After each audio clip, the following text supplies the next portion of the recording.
حضرت تھانوی رحمہ اللہ فرماتے ہیں کہ اس کا مطلب ہے کہ اللہ تعالیٰ کی طرف سے جو ہمارے مزاج کے خلاف آزمائش آ جایا کرتی ہے، اللہ تعالیٰ اس آزمائش میں بھی بندے کو انعام عطا فرمانا چاہتے ہیں، اس لیے آزمائش فرماتے ہیں، انعام عطا فرمانا چاہتے ہیں۔ باطل لوگ جو ہوتے ہیں ان کے پاس دلائل نہیں ہوا کرتے، یہ دھمکیوں سے کام لیا کرتے ہیں۔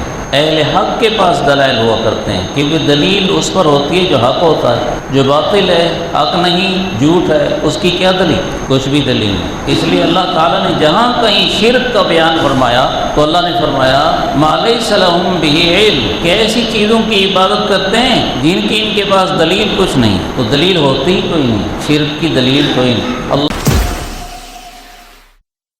اما بعد فاعوذ باللہ من الشیطان الرجیم، بسم اللہ الرحمن الرحیم۔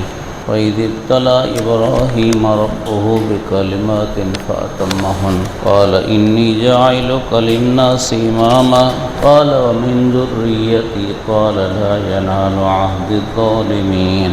صدق اللہ مولانا العظیم۔ اللهم صل على محمد وعلى آل محمد كما صليت على إبراهيم وعلى آل إبراهيم إنك حميد مجيد۔ اللهم بارك على محمد وعلى آل محمد كما باركت على إبراهيم وعلى آل إبراهيم وعلى آل إبراهيم إنك حميد مجيد۔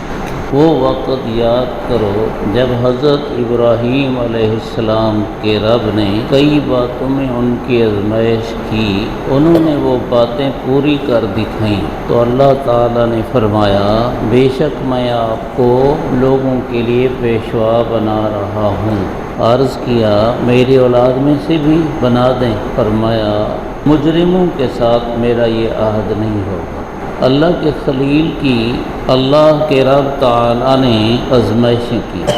یہاں لفظ ہیں اِذِ ابْتَلَىٰ إِبْرَاهِيمَ رَبُّهُ، اللہ تعالیٰ کے لیے لفظ ربہ آیا، حالانکہ اس کی جگہ لفظ اللہ بھی آ سکتا تھا، وَإِذِ ابْتَلَىٰ اللَّهُ إِبْرَاهِيمَ، کہ اللہ تعالیٰ نے حضرت ابراہیم علیہ السلام کی آزمائش کی۔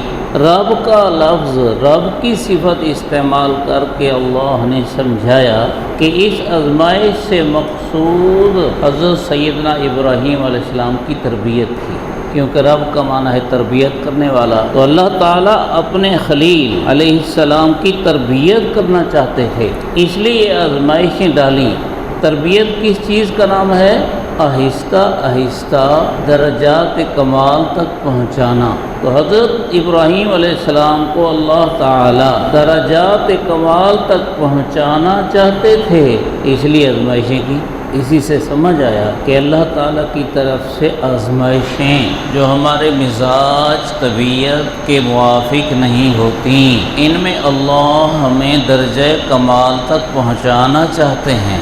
اس لیے قرآن پاک میں لفظ ہے وَلَنَبْلُوَنَّكُمْ بِشَيْءٍ مِّنَ الْخَوْفِ وَالْجُوعِ وَنَقْصٍ مِّنَ الْأَمْوَالِ وَالْأَنفُسِ وَالثَّمَرَاتِ وَبَشِّرِ الصَّابِرِينَ، ہم تمہاری آزمائش کریں گے، کچھ خوف دے کر، کچھ بھوک دے کر، تمہارے مال کم کر کے، تمہاری جانیں کم کر کے، تمہارے پھل فروٹ کم کر کے ہم تمہاری آزمائش کریں گے، اور فرمایا پھر جو صبر کریں گے ان کو خوشخبری سناؤ۔ آگے اس کی خوشخبری ذکر ہے صلوات من ربہم ورحمہ، صبر کرنے والوں کے لیے اللہ کی خصوصی رحمتیں بھی ہوں گی، عمومی رحمت بھی ہوگی۔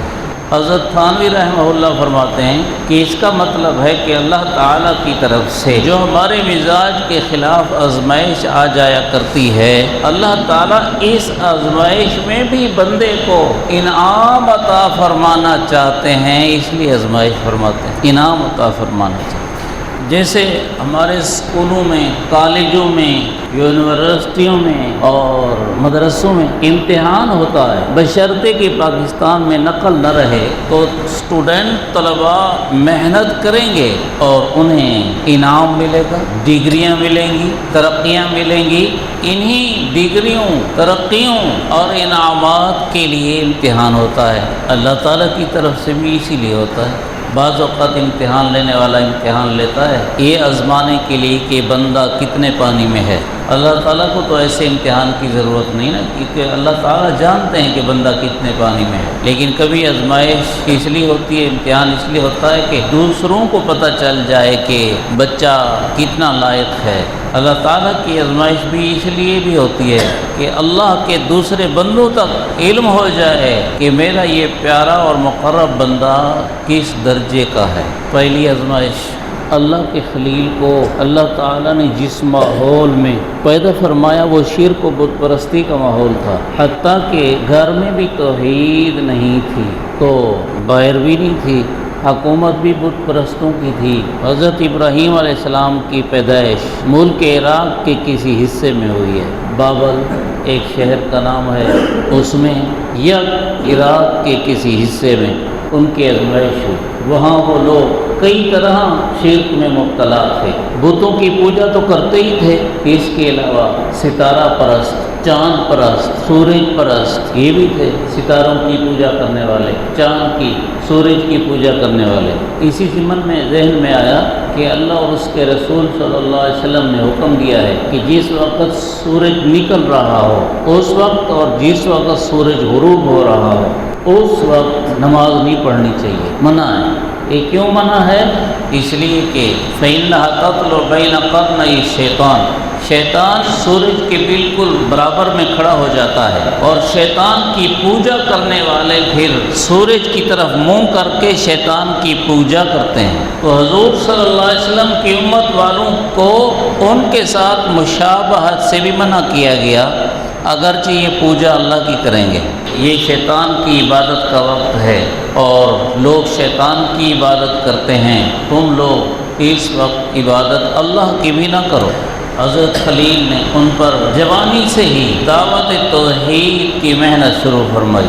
جب نبوت ملی تو پھر تو ظاہر ہے نبوت سے پہلے ہی انہوں نے توحید کی دعوت دینا شروع فرمائی، قوم کو سمجھایا، اپنے گھر کے افراد کو سمجھایا۔ قرآن شریف میں لفظ اذ قال ابراہیم لابیہ آزر، اذ قال ابراہیم لابیہ، باپ کو فرمایا۔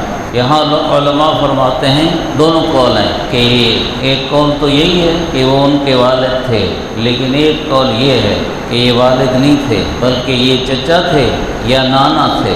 والد بچپن میں فوت ہو گئے تھے تو ان کی پرورش چچا نے کی یا نانا نے کی، تو جو بھی پرورش کرنے والا تھے ان کے، انہیں بھی سمجھانے کی کوشش کی۔ لِمَ تَعْبُدُ مَا لَا يَسْمَعُ وَلَا يُبْصِرُ وَلَا يُغْنِ عَنْكَ شَيْئًا، یہ ان کی کیوں پوجا کرتے ہیں جو نہ سنتے ہیں نہ دیکھتے ہیں نہ کسی کام آتے ہیں۔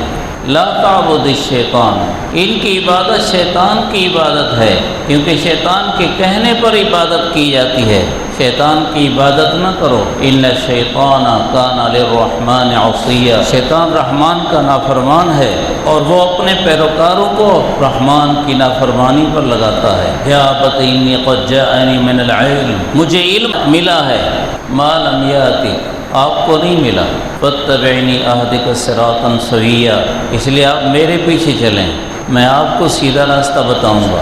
تو اس پرورش کرنے والے والد ہوں یا چچا یا نانا، انہوں نے ڈانٹ ڈپٹ کی، سختی کی، اراغب انت عن آلہتی، میرے خداؤں سے تو منہ موڑے ہوئے ہے، لئن لم تنتہ لارجمنک واہجرنی ملیہ، اگر آپ اپنی ان تقریروں سے باز نہ آئے تو میں تمہیں سنسار کر دوں گا۔ دھمکیاں دی۔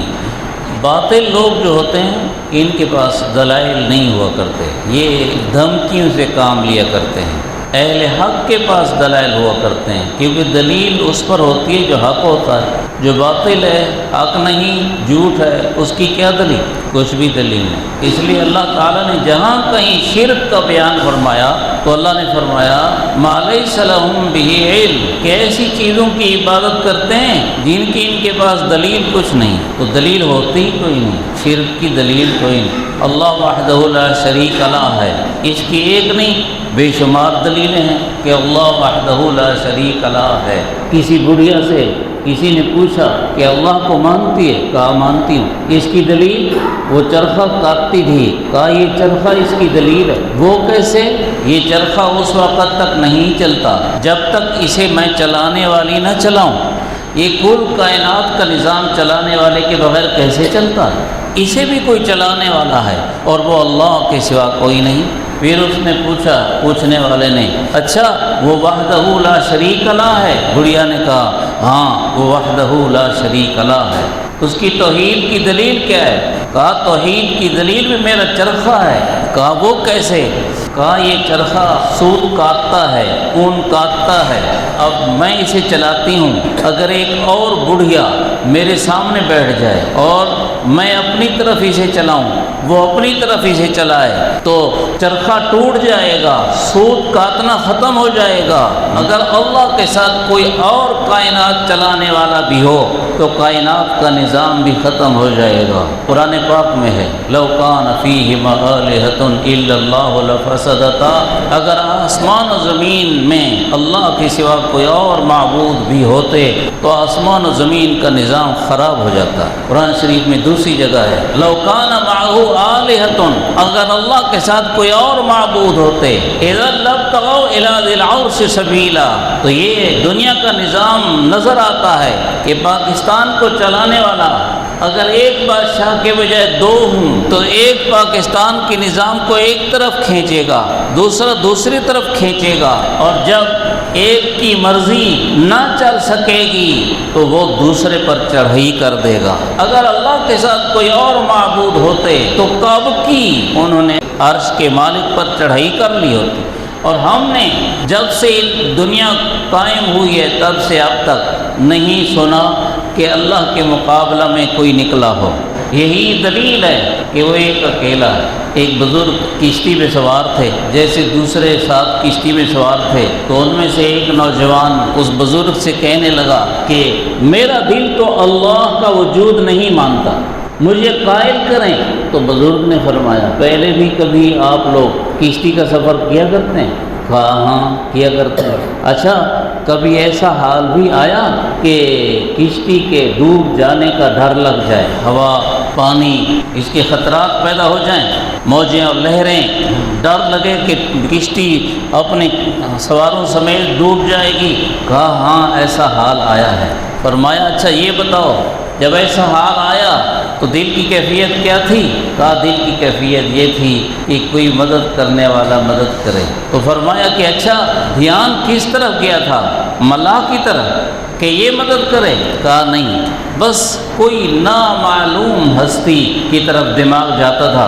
فرمایا اللہ کے سوا وہ کوئی نہیں ہو سکتا، وہی تو اللہ ہے جس کی طرف ایسے حال میں بندے کا دھیان جاتا ہے۔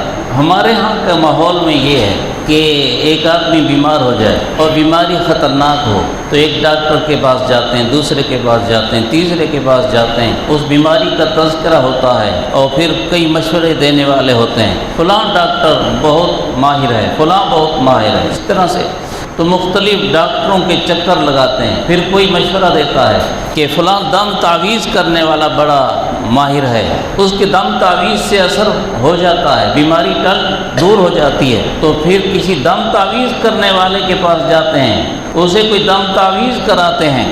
لیکن ایک وقت آتا ہے جب ڈاکٹروں سے بھی مایوسی اور دم تعویذ والوں سے بھی مایوسی، تو اس وقت آدمی کی کیفیت کیا ہوتی ہے؟ مریض کی کیفیت بھی، مریض والوں کی کیفیت بھی یہ ہوتی ہے کہ اب صرف اللہ کی گلی ہے۔ یہی اللہ کی گلی پہلے بھی تھی لیکن ہم غیر اللہ کی طرف متوجہ رہے۔ اسباب آدمی اختیار کرے لیکن پہلی نظر مسبب الاسباب کی طرف ہو، یہ ہماری بہت بڑی کمزوری ہے۔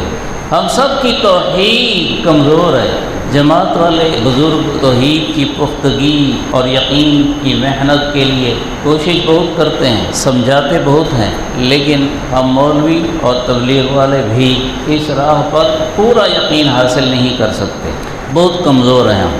ہمارے پہلے دن سے ہی توجہ اللہ کی طرف ہو۔ ہاں اسباب کی حد تک اسباب کو بھی اختیار کرنا ہے، لیکن اسباب اختیار کرتے ہوئے بھی توجہ اللہ کی طرف ہو۔ میرا اللہ چاہے گا تو میں یہ کام کرتا ہوں، وہ کر دے گا تو ہو جائے گا، نہیں کرے گا تو میری کوشش کے باوجود نہیں ہوگا۔ وہ چاہیں گے تو دوائی اثر کرے گی، وہ چاہیں گے تو دم تعویذ اثر کرے گا، نہیں چاہیں گے نہیں اثر کرے گا۔ حضور صلی اللہ علیہ وسلم کی حدیثیں اذا سألت فاسأل اللہ، مانگو تو اللہ سے مانگو، فاسأل من اللہ وإن قطعت شیء عليك، جوتی کا تسمہ بھی ٹوٹ جائے تو پہلے اللہ سے سوال کرو کہ وہ اس تسمے کے لیے پیسوں کا بندوبست کرے، پھر جس کے پاس جانا ہے اس کا دل کرے کہ وہ اس کے لیے تیار ہو جائے، جوڑنے کے لیے تیار ہو جائے۔ یہ مختلف دنیا کے نظام میں جو اسباب ہیں ان کو اختیار تو ضرور کریں لیکن نظر اللہ کی طرف ہو۔ تو حضرت ابراہیم علیہ السلام نے توحید کی دعوت دی، پہلے زبانی دعوت دیتے رہے لیکن قوم نہ مانی، پھر انہوں نے سوچا کہ عملی دعوت دو۔ عملی دعوت کے لیے انہوں نے یہ ترتیب سوچی کہ ایک دفعہ قوم جا رہی تھی اپنے میلے پر، اپنی تقریب پر، خوشی کا کوئی بندوبست انتظام تھا ان کا پروگرام، اللہ کے خلیل کو بھی انہوں نے دعوت دی کہ چلو ساتھ، تو انہوں نے عذر کر دیا، وہ چلے گئے اور انہوں نے یا دل میں کہا یا زبان پر لائے لیکن ان کا دکا بندے نے سنا، تاللہ لاکیدن اصنامکم بعد ان تولوا مدبرین، اللہ کی قسم میں تمہارے بتوں کے خلاف کچھ کروں گا، تم واپس آؤ گے نا تو تمہارے بتوں کے خلاف کچھ کروں گا۔ وہ چلے گئے اپنے پروگرام میں، اللہ کے خلیل بت خانہ میں پہنچے، فراغ الی آلہتہم فقال الا تأکلون، بت خانہ میں پہنچے تو بت خانہ میں بتوں کے آگے کھانے پینے کی مختلف چیزیں غذائیں رکھی ہوئی تھیں، جیسے ہمارے قبروں والوں کو سب کچھ سمجھنے والے بھی قبروں پر بہت کچھ ڈالا کرتے ہیں، مزاروں درباروں پر بہت کچھ ڈالا جاتا ہے، یہ جائز نہیں ہے۔ کئی لوگ وہاں پیسے ڈالاتے ہیں، ان پیسوں کے ڈالنے والے خود مالک ہیں، جو اٹھائے گا وہ مالک نہیں ہوگا۔ ایسے ہی مٹھائیاں کوئی تو وہاں چراغ جلا آتے ہیں، لعن اللہ زائرات القبور والمتخذین علیہ المساجد والسرج، حضور صلی اللہ علیہ وسلم نے فرمایا اللہ لعنت فرماتے ہیں قبروں کی زیارت کرنے والی عورتوں پر، اور لعنت فرماتے ہیں ان پر جو قبروں کو سجدہ گاہ بناتے ہیں اور ان پر جو قبروں پر چراغ جلاتے ہیں۔ لعنت جس کام پر آتی ہے وہ کام حرام ہوتا ہے، کبیرہ گناہ ہوتا ہے، اس کا مطلب ہے یہ کبیرہ گناہ ہے۔ قبروں کو پختہ کرنا منع ہے، قبروں پر یہ عمارتیں بنانا، مزارات بنانا یہ جائز نہیں ہے۔ نہا رسول اللہ صلی اللہ علیہ وسلم ان یجصص القبر وان یبنى علیہ وان یجلس علیہ یقعد علیہ، حضور صلی اللہ علیہ وسلم نے منع فرمایا قبر کو پختہ کرنے سے، قبر پر عمارت بنانے سے، قبر پر بیٹھنے سے منع فرمایا، یہ منع ہے۔ اب عاشق رسول کو منع ہونا چاہیے، اس لیے کہ محبوب حقیقی، اللہ کے بعد کے محبوب حقیقی، محبوب کامل حضور نبی کریم صلی اللہ علیہ وسلم منع فرماتے۔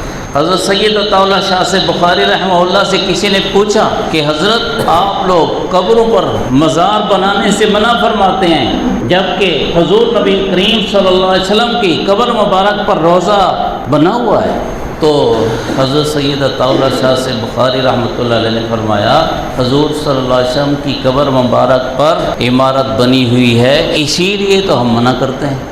یہ نقطہ آپ کو سمجھ آیا نہیں ہوگا، مطلب کیا تھا، یہ حضور کی خصوصیت ہے، دوسروں کو حضور کے برابر نہ کرو، آپ کی بلند شان ہے کہ آپ کی قبر مبارک پر عمارت ہے اور کسی کی قبر پر نہیں ہونی چاہیے۔ حضرت تھانوی رحمۃ اللہ علیہ نے ایک اور جواب دیا تھا، وہ فرماتے ہیں منع یہ ہے کہ قبر پر عمارت نہ بناؤ، یہ منع نہیں کہ عمارت میں قبر نہ بناؤ۔ حضور نبی کریم صلی اللہ علیہ وسلم کی قبر مبارک عمارت میں بنائی گئی اور پھر اس کو باقی تو رکھنا تھا نا، اس لیے ہمیشہ ضرورت پڑنے پر اسی عمارت کو باقی رکھنے کے لیے نئی تعمیر کی جاتی رہی، مرمت کی جاتی رہی۔ حضور صلی اللہ علیہ وسلم کی قبر مبارک کہاں ہے؟ حضرت ام المومنین عائشہ صدیقہ رضی اللہ عنہ کے حجرہ مبارکہ میں، وہیں حضرت ابو بکر کی، وہیں حضرت عمر رضی اللہ عنہ کی قبر ہے، اور وہیں حضرت سیدنا عیسیٰ علیہ السلام جب تشریف لائیں گے تو ان کی قبر بھی وہیں ہوگی۔ یہ عمارت میں قبر بنائی گئی ہے، قبر پر عمارت دراصل نہیں بنائی گئی۔ پھر جو عمارت تھی اسے باقی رکھنے کے لیے مرمت کرنے کی ضرورت پڑتی تھی، کی جاتی تھی، لیکن پھر بھی یہاں یہی بات ہے، وہ حضور کی خصوصیت ہے، امتی حضور کے برابر نہیں۔ چاہے وہ کتنا بڑے سے بڑا ولی کیوں نہ ہو۔ ولی تو کیا ہیں، انبیاء علیہم السلام بھی حضور کی عظمت شان کا مقابلہ نہیں کر سکتے۔ امتی کیا ہے، امتیوں کو تو سب کچھ ملا حضور کی برکت سے، انبیاء علیہ السلام کو بھی ملا حضور کی برکت سے۔ آپ سردار کائنات ہیں، انا سید ولد آدم، اولاد آدم کے سردار ہیں، آپ کا مقابلہ کون کرے؟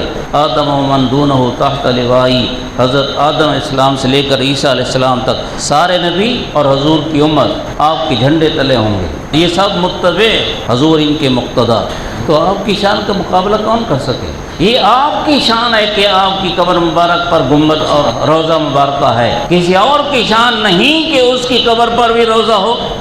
آگے چلیں، حضرت ابراہیم علیہ السلام جب بت خانے میں پہنچے تو نظریں، تبرکات، کھانے رکھے ہوئے تھے، یہ کیا ہے؟ ناجائز ہے۔ مزاروں میں رکھنا، قبروں پہ رکھنا، یہ چیزیں ناجائز ہیں۔ حضرت ابراہیم علیہ السلام نے بطور استہزاء و مذاق ان بتوں سے گفتگو کرتے ہوئے فرمایا، الا تاکلون، یہ تمہارے سامنے کھانے پڑے ہیں، کھاتے کیوں نہیں؟ ظاہر ہے بتوں نے کیا جواب دینا تھا، ما لکم لا تنطقون، بولتے کیوں نہیں؟ انہوں نے بولنا ہی نہیں تھا۔ یہ سب تحقیر کے لیے، مذاق کے لیے گفتگو ہوتی ہے۔ بالآخر حضرت ابراہیم علیہ السلام نے کلہاڑا لیا، اور وہ جو بت تھے وہ انسانی شکل میں بنائے گئے تھے، کسی کی زنانہ شکل اور کسی کی مردانہ شکل، اور کسی کا کیسا انداز، کسی کا کیسا، یہ ایسے ہی بناتے ہیں بت پرست لوگ، اپنے بتوں کو ایسے ہی بناتے ہیں۔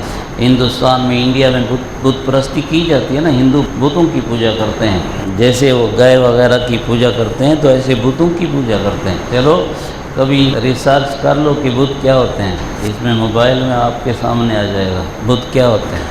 تو وہ انسانی شکل کے ہوتے ہیں، تو کسی کا بازو توڑا، کسی کی ٹانگ توڑی، کسی کا سر کاٹا، ٹکڑے ٹکڑے کر دیا۔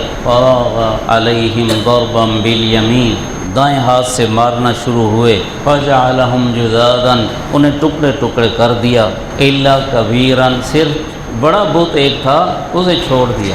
آگے اللہ تعالیٰ فرماتے ہیں وہ اس لیے چھوڑا لعلہم الیہ یرجعون، شاید جب وہ قوم آئے گی اور آ کر بتوں کا یہ حال دیکھے گی تو شاید اس بڑے سے پوچھ لیں یہ کیسے ہوا، کس نے کیا، خود تم ہی نے تو نہیں کیا۔ اس کے ضمن میں ایک بات ان کو اور سمجھانی تھی، وہ میں آگے عرض کرتا ہوں۔ بالآخر ان کا میلہ ختم ہوا، واپس آئے بت خانہ میں کہ چلو پہلے پوجا کر کے پھر گھر چلتے ہیں۔ بت خانہ میں پہنچے تو خداؤں کا یہ حال ہو چکا تھا، قالوا من فعل هذا بآلهتنا انه لمن الظالمین، تو آپس میں کہنے لگے یہ کس نے حرکت کی ہوگی، بڑا ظالم ہے۔ تو کچھ دوسرے کہنے لگے سمعنا فتى یذکرہم یقال له ابراہیم، ایک نوجوان ہے وہ ان کا برا تذکرہ کیا کرتا ہے، اس کو ابراہیم کہتے ہیں، لگتا یہ ہے کہ یہ وہی ہوگا، اسی نے کیا ہوگا۔ تو اب ساری قوم کے سامنے بات آئی، حکم ہوا کہ ابراہیم کو بلاؤ۔ حضرت ابراہیم علیہ السلام بلائے گئے، انت فعلت هذا بآلهتنا یا ابراہیم، ابراہیم ہمارے خداؤں کے ساتھ تو نے یہ کیا ہے؟ قال، حضرت ابراہیم علیہ السلام نے فرمایا، بل فعلہ کبیرہم هذا، تم یہ کیوں نہیں سوچ لیتے کہ ان کے اس بڑے بت نے کیا ہوگا؟ فاسألوہم ان کانوا ینطقون، پوچھ لو نا اگر بولتے ہیں تو۔ فرجعوا الی انفسہم، اس لفظ کا معنی ہے کہ سر جھکا لیا، دل میں سوچنے لگے کہ ایسے عاجزوں کو جو ہم پوچھتے ہیں یہ ہمارا پوجنا حق نہیں ہے۔ فقالوا انکم انتم الظالمون، اپنے آپ کو کہا قصور ہمارا ہے، اس توڑنے والے کا قصور نہیں۔ تو پھر حضرت ابراہیم علیہ السلام کی طرف متوجہ ہوئے، لقد علمت ما هؤلاء ينطقون، ابراہیم آپ کو پتہ تو ہے کہ یہ تو نہیں بولتے۔ تو حضرت ابراہیم علیہ السلام نے فرمایا، اُفِّلْ لَكُمْ وَلِمَا تَعْبُدُونَ مِن دُونِ اللَّهِ أَفَلَا تَعْقِلُونَ، افسوس ہے تم پر بھی اور تمہارے معبودوں پر بھی، تمہاری عقل اتنا کام نہیں کرتی کہ تم ان کی پوجا کرتے ہو جو اپنا نقصان دور نہ کر سکے، اپنے دشمن سے اپنا دفاع نہ کر سکے، ٹوٹ پھوٹ کا شکار ہو گئے، اپنے نفع نقصان کے مالک و مختار نہیں، تو تمہارے نفع نقصان کے مالک و مختار کیسے ہو گئے؟ معبود تو وہ ہو جو نفع نقصان کا مالک و مختار تو ہو، معبود تو وہ ہو جسے کچھ ضرر نہ پہنچا سکے، وہ اللہ ہے جسے کوئی ضرر نہیں پہنچا سکتا۔ اور ان کا تو یہ حال ہے۔ وہ جو حضرت ابراہیم علیہ السلام نے فرمایا نا کہ بھی بڑے بت سے پوچھ لو، اس کے ذریعے سے دراصل وہ سمجھانا چاہتے تھے کہ شاید ان کی عقل میں یہ آئے کہ اس بڑے کو غصہ لگا ہوگا کہ میرے ہوتے ان چھوٹوں کی پوجا کیوں، اور اس سے وہ سمجھیں کہ بڑا بت چھوٹے بتوں کو اپنے ساتھ عبادت میں شریک کرنے کو برداشت نہیں کر سکتا، تو بڑی ذات اپنے ساتھ چھوٹی مخلوق کو کیسے برداشت کرتی ہے؟ اللہ کے سوا باقی جتنی مخلوق ہے سب چھوٹی۔ اللہ اکبر، ہر نماز کے شروع میں بھی اللہ اکبر، اذان کے شروع میں بھی اللہ اکبر، کیا معنی؟ اللہ ہر چیز سے بڑا ہے، اللہ سے بڑی کوئی چیز نہیں، تو سارے ہی چھوٹے ہیں۔ آدم علیہ السلام سے لے کر حضور صلی اللہ علیہ وسلم تک نبی ہوں یا ولی ہوں، کتب ابدال ہوں، شہداء ہوں، صدیقین ہوں، جو ہوں، چھوٹے ہوں بڑے ہوں، سارے چھوٹے ہیں اللہ کے سامنے۔ تو اللہ بڑا ان چھوٹوں کو اپنے ساتھ عبادت میں کیسے شریک کرنا پسند کرتا ہے؟ پھر یہاں ان کی عقل پہ ماتم کرنے کی ضرورت ہے کہ ان کی عقل اتنا کام نہیں کرتی تھی۔ جیسے ہم لوگ بھی کئی غلطیاں ایسی کر لیتے ہیں، اللہ معاف فرماوے، آخر اپنی عقل سے سوچتے کہ ان کے وجود کو بناتے ہم خود ہیں۔ پتھروں سے گھڑا، لکڑی سے بنایا، انسانی شکل بنائی، کس نے بنائی؟ انسان ہی نے بنائی۔ پھر وہی خدا بن گیا اس انسان کا، وہ اپنی حفاظت میں انسان کا محتاج، اپنے عابد کا محتاج جو اس کی عبادت کرتا ہے، وہ اپنی صفائی ستھرائی میں اسی کا محتاج۔ تو جو محتاج ہے وہ معبود بنا ہوا ہے، جس کا محتاج ہے اس نے اس کی عبادت شروع کی ہوئی ہے۔ ہندو ان کی عقل کام نہیں کرتی کہ وہ گائے کو اپنا معبود سمجھتے ہیں، حالانکہ چارہ گائے کو ان کو خود ڈالنا پڑتا ہے، پانی خود پلانا پڑتا ہے، جو ان کے محتاج ہیں وہ معبود کیسے؟ اللہ تعالیٰ عمل کی توفیق نصیب فرمائے۔ وآخر دعوانا الحمد